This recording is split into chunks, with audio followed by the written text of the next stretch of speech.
It's Monday morning, 7 a.m. You roll over and pick up your phone off the nightstand. The home screen is flooded with notifications from your news app, your email inbox is full of messages from the newsletters you subscribe to. They're all telling you about the stories you need to read, each one hundreds of words long. They all seem important, but overwhelmed, you X out of all of them. Now, if your morning has ever looked like this, please know that you are not alone.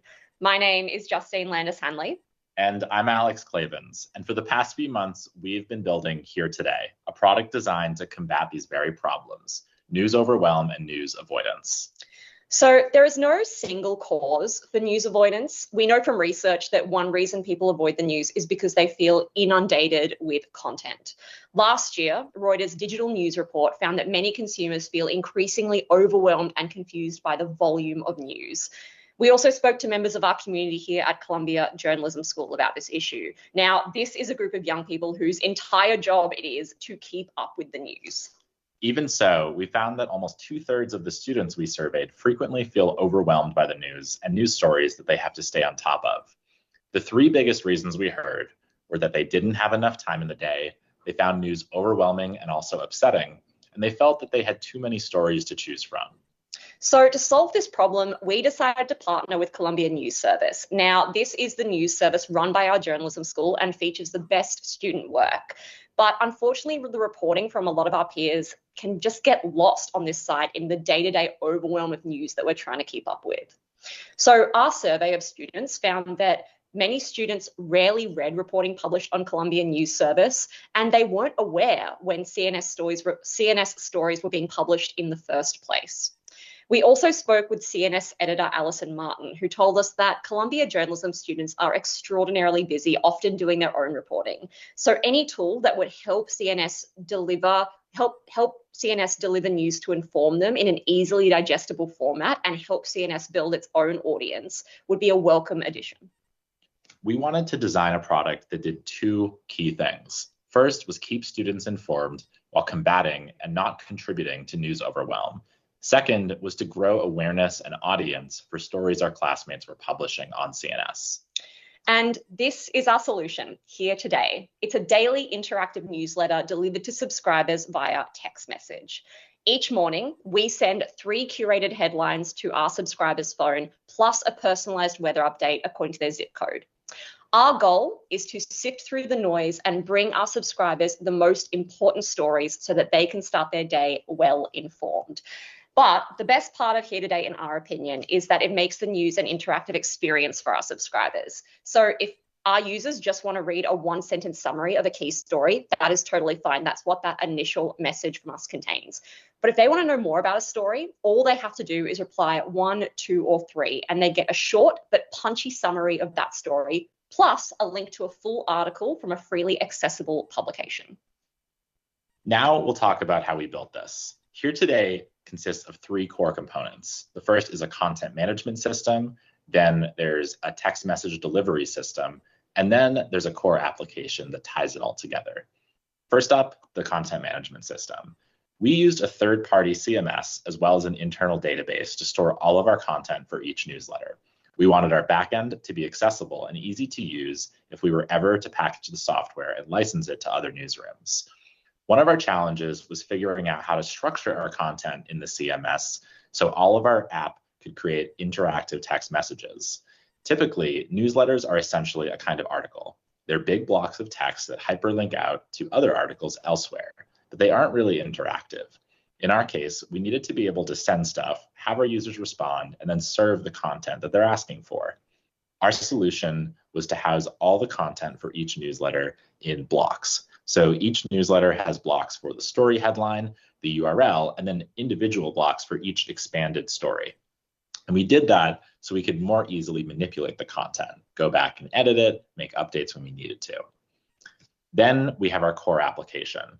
This was quite a large undertaking to build. It's a Python-based web application that we deployed on Google's cloud platform. It's also a mostly serverless technology, which means that it only runs when it needs to execute a task. This is not an app that needs to be always on. It isn't churning away all the time in the background. We only need it to run when we need it to run. That makes it much more cost effective than keeping it on all the time. Our app pulls content from the content management system to build and publish newsletters. And then it recognizes when a subscriber sends a text message back and figures out how to respond and with what.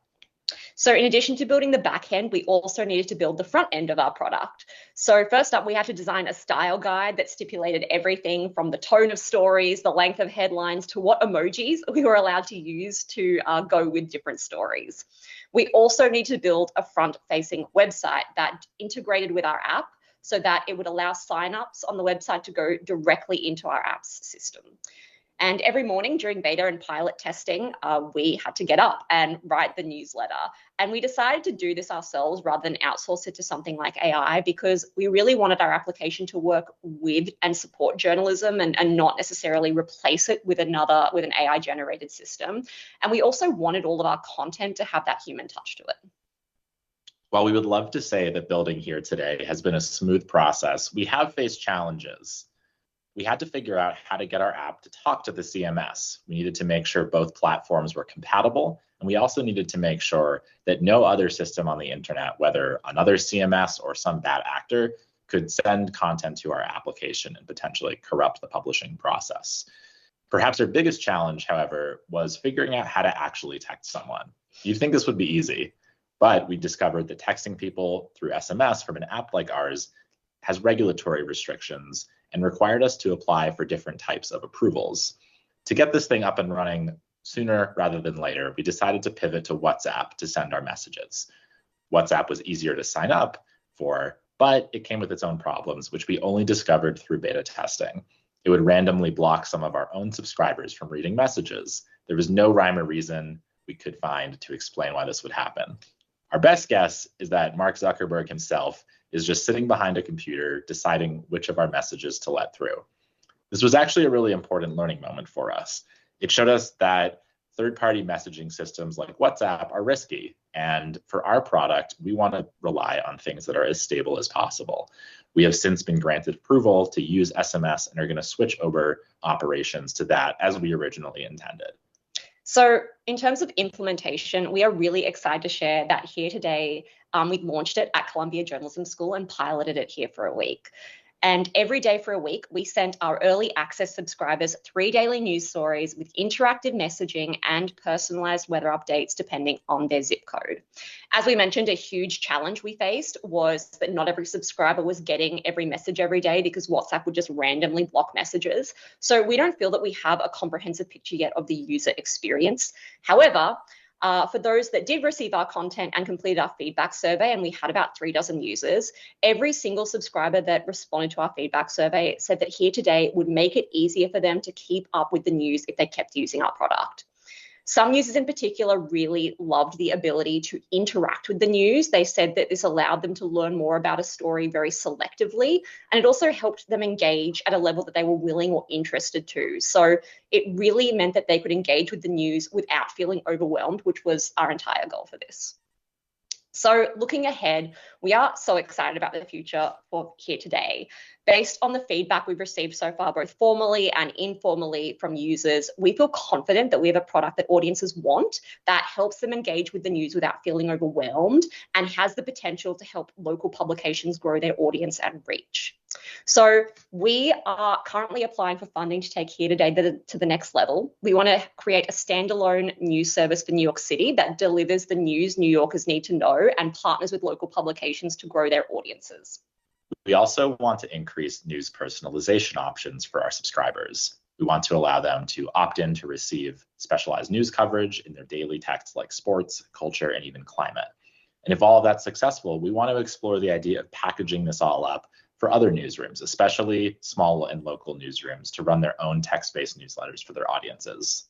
Thank you so much to RJI for supporting us and helping us create here today. If you would like to follow along or contact us, you can do so at our emails here. You can also go to our website, heretoday.nyc, or scan the QR code to go to our sign-up form and join up for our next launch of testing. Thank you so much. Thank you.